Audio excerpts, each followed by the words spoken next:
SEP Fanfic Readings presents 5 Days by RavieSnake. Chapter 6, Day 2, Night. It was still raining. Hermione's teeth chattered as she burrowed her face harder into Draco's neck. He bent his own head over the top of hers, shielding her from the bulk of the persistent icy drops. "Can we do the warming charm now?" Draco gritted out through his own clacking teeth. Soon, came her muffled reply. We should wait until it's completely dark. So cold, Draco stuttered miserably. Please, Granger. Hermione didn't even bother trying to argue as she simply smushed her cheek into his. It took 3 tries before they successfully managed to speak the spell clearly enough through their blue lips for it to work. The heat from their casting hung around them, but they both continued to tremble and shiver against each other in silence, their cheeks still pressed firmly together as the darkness of night snuffed out all remaining light. "I've never been so cold in my entire life," Draco said hoarsely when he'd finally absorbed enough warmth to stop shaking. Hermione slid her face down his neck to rest her head on his shoulder. "I have," she said quietly. Draco waited for her to elaborate, but she remained silent. "God, this sucks," he grumbled after a few minutes, shaking the rain from his face.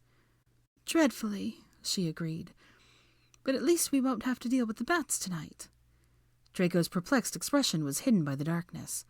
"Why not?" Hermione looked at the water trickling over her lips. "The rain. It disrupts their echolocation. They won't come out in this." "I would have preferred the bats over this," Draco commented as he lifted his knees to circulate his blood. He grunted with the effort, and then let his legs hang limp with a wince. "My trousers are so wet they feel like chafing my skin every time I move." "They probably are," Hermione said quietly. Draco groaned and let his head fall to her shoulder. "This is fucking absurd. Of all the ways to die." "There are worse ways." "Is that supposed to make me feel better?" he retorted. Hermione didn't bother responding, and Draco simply settled his cheek against her soggy shoulder with a huff. "It's your turn to sleep," Hermione said. "Shall I start counting?" Draco shook his head lightly against her. "Don't bother. I won't be sleeping. You want my turn?" Hermione also shook her head. "I'm too tired to sleep," she said. Draco gave a fatigued chuckle. "Yeah," was all he said. They hung there in the total blackness, with only the muted sounds of the pelting rain, the subtle movement of soaked clothes, and Draco's increasingly strained breathing to break the silence between them. "Are you all right?" Hermione finally asked him as she felt his chest shudder for the 10th time. "What a stupid question," he muttered. Hermione lifted her head. "You're breathing funny," she noted. Draco took in a deliberately steadying breath. "There's nothing wrong with my breathing," he replied. "I'm merely trying to focus on it." Hermione furrowed her brows in his direction in the dark. "Why?" A weary sigh answered her as Draco lifted his head. "Pain management," he said. "My arm is killing me." "Is the breathing helping?" "No." Hermione carefully rested her head back against the wall. "Would you like to talk to keep your mind occupied?" she offered sincerely. Draco hummed. "About what? Trivia? I'm not sure I can take much more." "It doesn't have to be trivia," she replied casually. "We could talk about anything. We could play a game." "A game," he sniffed sarcastically. "A rousing round of chess. Exploding snap, perhaps." Hermione laughed. "We could do Would You Rather, if you'd rather," she said. Draco hesitated. "That sounds like an invitation into dangerous territory."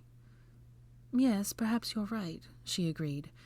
"I imagine you'd just end up asking me obnoxiously crude questions, like, would I rather have sex with a troll or a centaur or something?" Draco laughed.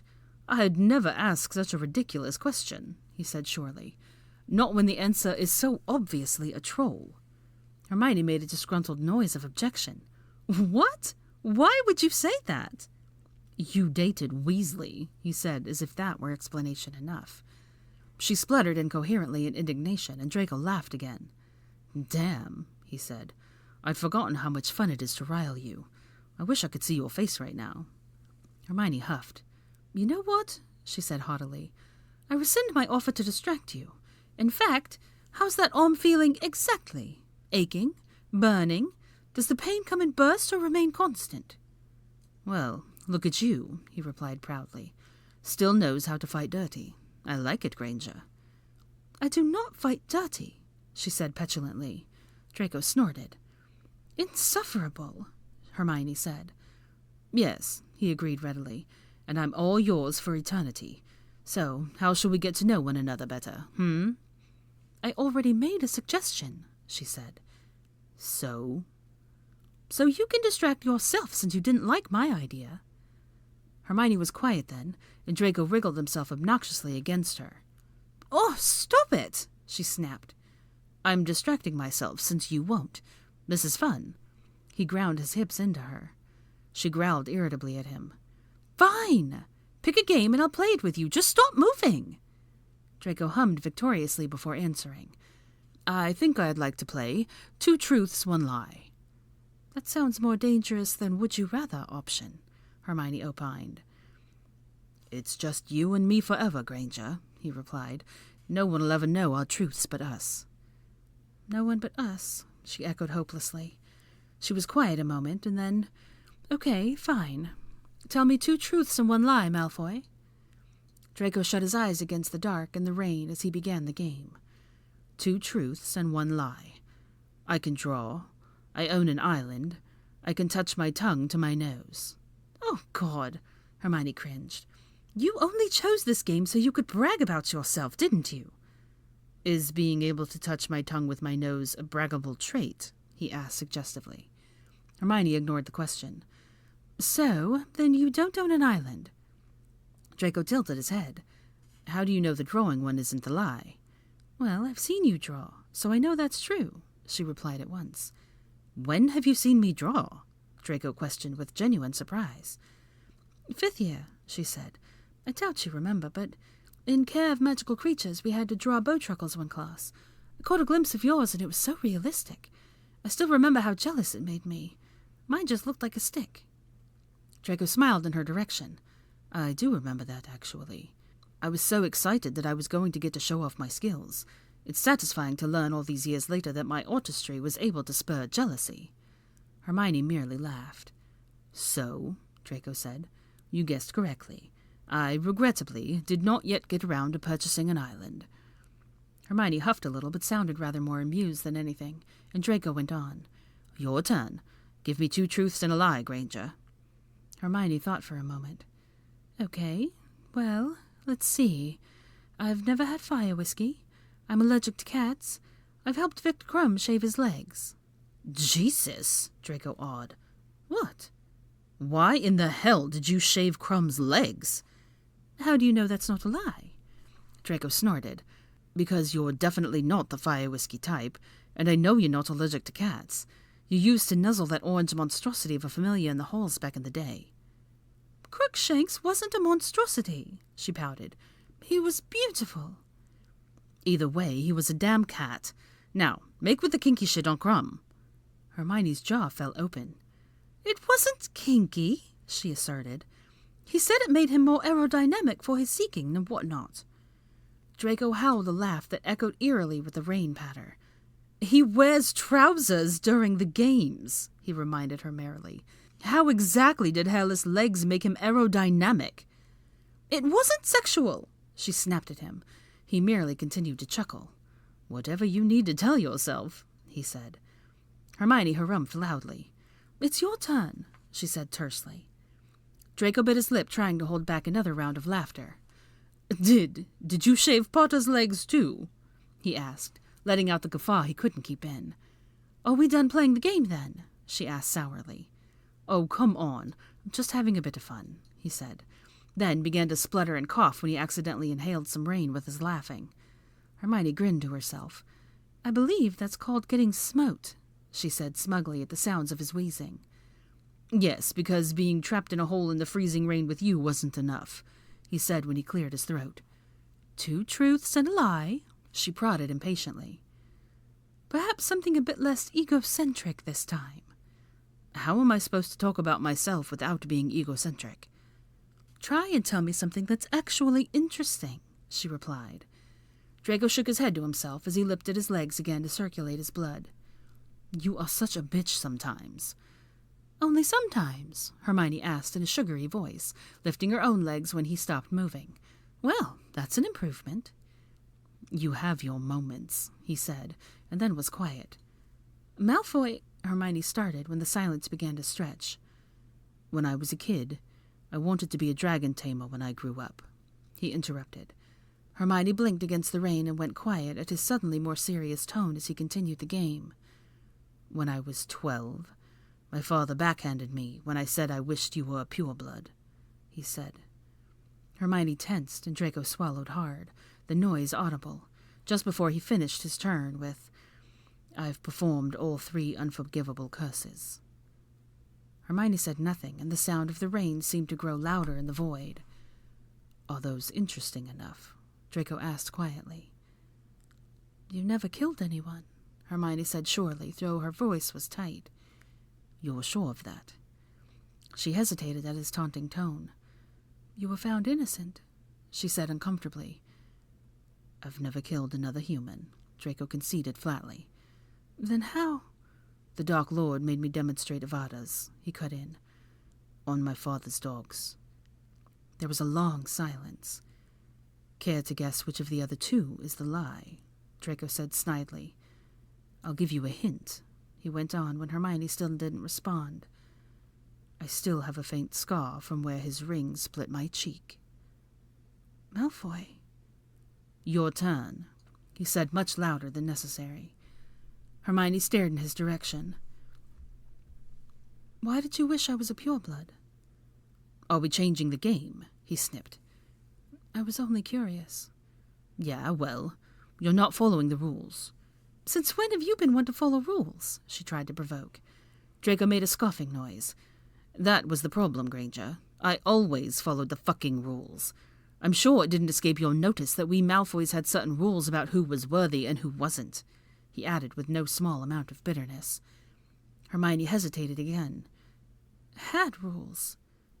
No man will ever tell me how to live my life again, Draco said surely, and then gave a mirthless chuckle as he blinked around at the dark of where they were trapped. Literally, apparently. The rain pelted them as they each went quiet again. Shall I continue the game? Hermione whispered after a minute. Draco shrugged. 2 truths and 1 lie, Hermione finally said. I once obliviated my own parents. 6th year, I saw you make a mistake in potions, and when you weren't looking, I fixed it for you. My favorite flower is an orchid. Draco went perfectly still against her. That was you, he said guardedly, his mood shifting at once. The deflating draft. You remember? Hermione asked timidly. Yeah, I remember. I thought I was doomed to another detention when I saw I'd forgotten to add my blimpy gills, Draco explained. But it came out perfect. I assumed Theo had done it. I even bought him a bottle of Ogden's as a thank you. That bastard just took it. It really was you that did it? Yes. Draco shook his head. I'm so going to haunt Theo's ass for that. He paused, and then, why did you do that? Hermione shrugged lightly. I don't know. I just... You what? He demanded when she trailed off. You looked bad, she admitted. That year, you looked sick and stressed, and I could see you were struggling to focus. And I just... Before I knew what I was doing, I was scraping Ron's gills into your cauldron when you were... Draco cut her off. You put Weasley's ingredients into my cauldron. Hermione's brow furrowed. Well, he'd already bungled his potion, and I'd used mine. And anyway, he never even noticed... You stole your best friend's potion ingredients to help me, he interrupted again. It wasn't a question, but Hermione shrugged shyly again. Yes. Lightning suddenly struck across the sky, high above, briefly illuminating the crevice, allowing Draco and Hermione to each catch a glimpse of each other. The eerie purple light flashed over their stricken faces, giving them both a ghostly appearance that made their breaths catch. Another series of bolts streaked across overhead, and they blinked at one another in the fleeting light. "We're really going to die in here," Draco whispered, bleakly when the darkness engulfed them again. "It seems that way," Hermione agreed dismally. The thunder rolled loud and deep while they hung there. Draco gave an exhausted sigh and carefully tilted his head back and opened his mouth to collect a drink of rain. He swallowed and then nudged Hermione lightly with his shoulder. "Do you need a drink?" "Don't suppose you've got any wine?" she joked sadly. Draco sniffed in amusement. "I'm afraid I'm all out of wine," he humored her, "but I can offer you the finest rainwater. It's a good vintage, 4 billion BC. Hermione laughed. "Well, I suppose if that's the best you can offer." Draco smirked to himself at that, and then tilted his head back for more rain. When his mouth was full, he carefully put his face forward until his nose found hers. Hermione met his movements and set her lips to his and drank as Draco let the water transfer. She swallowed it down, removing her mouth from his, but neither pulled their face away. Their breaths were warm on each other as they held their noses side by side, with lips barely ghosting over the skin of each other's cheek. "What do you think they'll say, Granger?" Draco whispered. "When they find our bodies like this?" Hermione closed her eyes as she kept her face pressed close to his. "I don't know, but I'm sure Rita Skeeter will come up with something ridiculous and rife with scandal." "War hero lured by Death Eater to her untimely demise," Draco suggested cynically. "You are no Death Eater," she replied seriously. He made a sad hum. "If only that were true." "A Death Eater wouldn't have cared if someone like me were thirsty and offered me water," said Hermione. "And he certainly wouldn't have helped me to drink it like you have. You're much more than that mark on your arm, Draco Malfoy." Draco went quiet and still. Hermione waited for him to reply, but when he hadn't, she simply pulled back to rest her head against the wall behind her. The minutes passed without words as the storm continued on around them. "Malfoy?" Hermione said a time later. "Yeah?" came his quiet reply. "What did you want to be when you grew up?" she asked gently. There was a short silence as Draco swallowed thickly. All I really ever wanted to be was a father." Hermione closed her eyes at that. "I'm sorry," she offered. He shrugged. "I probably would have been a shite parent anyway." When Hermione didn't respond to that, Draco lowered his head to her shoulder. I think I'd like to attempt to take my turn to sleep now if you don't mind," he said. "Of course," Hermione replied. She waited until he nestled his cheek more comfortably on her shoulder, and then began to count. "Granger," Draco said suddenly just as she got to 91. "Yes?" I'm sorry you won't get to be a godmother." Hermione blinked against the tears that threatened to join the rain on her lashes, and gently settled her head over his to shield his face from the downpour. "Thank you," she whispered. She placed a gentle kiss to his cheek. "Good night, Malfoy." Draco simply closed his eyes.